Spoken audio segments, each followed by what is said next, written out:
video, I am going to talk about virtual DJ. What is virtual DJ?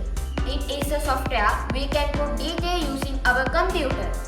If you like to put DJ, it is very useful for you. Let's see how to do it.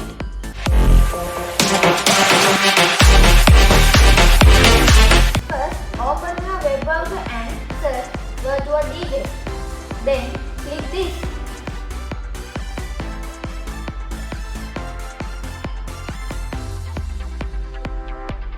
Then click download. Click this to download virtual DJ for Windows. But if you have Mac OS, you need to click this.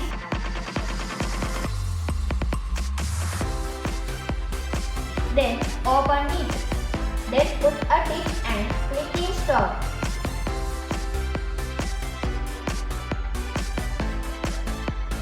Then click launch virtual DJ.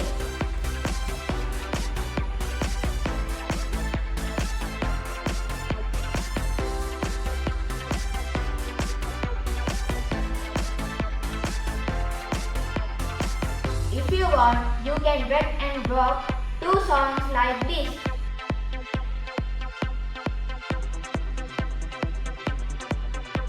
You can see lots of features in here.